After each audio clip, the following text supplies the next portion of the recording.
Salut les amis. Bon, me revoilà. Aujourd'hui je vais vous faire une petite vidéo sur comment planter des oignons. Du moins je vais essayer parce qu'il y a vraiment beaucoup de vent. J'avais renoncé à vous la faire, mais là ça semble calmer un petit peu, donc je tente le coup. Donc là vous voyez, je suis au ras du sol, c'est pour essayer de pas trop avoir de vent, pour que vous puissiez entendre. Je suis caché derrière les petites fèves là, quoi, les grandes fèves, parce que vous voyez elles ont vraiment très bien poussé, elles sont magnifiques. Et quand on se met à donner là, donc je sais pas si vous voyez, elles commencent à nous donner des fèves, ça y est. Donc je vais commencer même à en cueillir quelques-unes. Comme ça je vais pouvoir commencer, j'aime bien quand elles sont jeunes comme ça, et les manger comme des haricots verts, hein, donc soit en vapeur ou soit à la poêle avec du beurre. C'est vraiment délicieux. Donc ça y est, on va pouvoir commencer à se régaler. Donc là pour ceux qui avaient suivi, alors cette ligne là c'est la ligne où il y avait les brocolis, les choux-fleurs, tous les choux là. Donc il fallait que je plante mes oignons vite fait, donc j'ai tout viré, j'ai tout nettoyé. Là je donne un petit coup de bêche pour terminer le nettoyage. Vous voyez la terre elle est magnifique comme d'habitude. Donc ici j'avais déjà retourné, c'était en automne pour planter les choux. J'ai rajouté du fumier en surface, donc là maintenant je refais un coup de nettoyage, je retourne ça proprement. Et puis j'enlève les derniers petits morceaux de chien-dent que je peux encore trouver. Donc comme je l'avais dit, petit à petit on commence à avoir quelque chose de propre. Le but étant de ne plus retourner après. Donc après quelques années de fumier, de nettoyage, de chien-dent, tout ça, donc ça devrait aller. Donc je gagnerai du temps à la plantation et ce sera beaucoup mieux. Donc là après je vais devoir pailler puisque là maintenant il est temps.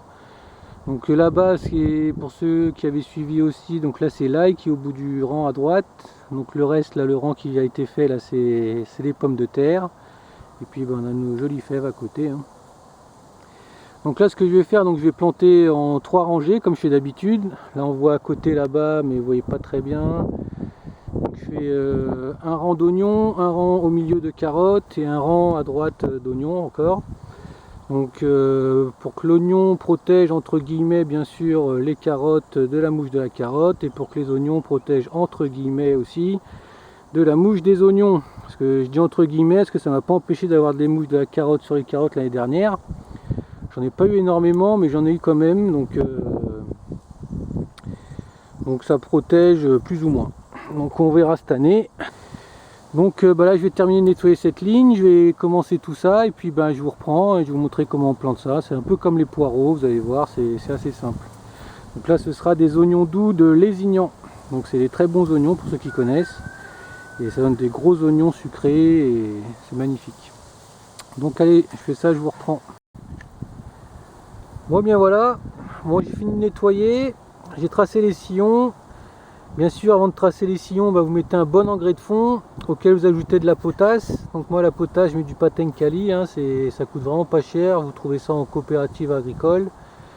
Et ça favorise l'enracinement et ça vous donne des bons et gros oignons. Ça marche aussi bien aussi pour les courges et les fruits et légumes en général, hein. Comme je vous dis, ça donne des bonnes racines et donne des bons et gros fruits. Donc après vous tracez les sillons. Ici la rangée, donc pour rappel, elle fait 12 mètres de long sur 80 de large et je fais un sillon tous les 20 cm, hein. Donc je fais un rang d'oignon, un rang de carottes, un rang d'oignon. Donc le vent s'est remis fort à souffler, j'espère vraiment que ça va aller. Donc les oignons sont ici, vous voyez. Donc on a des beaux oignons de Lézignan comme j'ai dit. Donc je vais vous montrer ça, on va les parer. Les parer, ça veut dire qu'on va couper une partie des racines et des feuilles pour favoriser une bonne reprise. Et on va utiliser cet instrument, donc c'est le bec d'oiseau, hein. Vous faites des trous tous les 10 cm, comme ça, et puis vous plantez les oignons, je vais vous montrer.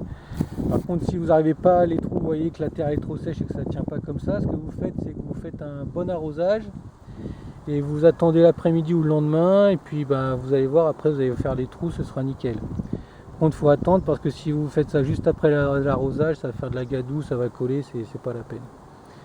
Donc je me lance, j'espère que le vent ça va aller et puis je vous montre ça. Allez. Bon, vous voyez, j'ai commencé. Donc on a fait un trou tous les 10 cm. Et ensuite il faut parer l'oignon. Donc comme je dis, c'est comme pour les poireaux. Donc on prend l'oignon, on coupe les racines proprement et on garde la seule feuille du milieu. Vous voyez l'oignon qui est comme ça, vous prenez, vous coupez les racines proprement, voilà, 2 ou 3 cm de long. après toutes les feuilles, hop, vous prenez votre ciseau, vous gardez juste celle-là et vous coupez tout ce qui dépasse. Donc ça c'est pour favoriser l'enracinement et la reprise, parce que si on laisse toutes les feuilles, ça va fatiguer le plant et puis ça va prendre plus de temps à reprendre. Alors que là, ça va reprendre directement. Donc là, vous voyez ceux-là, ils sont faits. Donc j'essaye de faire au mieux parce que comme je vous dis, le vent il me laisse vraiment pas faire la vidéo comme je voulais. Donc une fois que vous avez paré votre oignon qui est prêt à être planté, vous le mettez dans le trou comme ça. Par contre, vous ne faites pas comme les poireaux, vous n'enfoncez pas au fond du trou. Il faut qu'il reste à cette profondeur là, environ à 2-3 cm de profondeur. Vous mettez comme ça, vous pincez la terre autour, hop, et puis voilà, c'est terminé.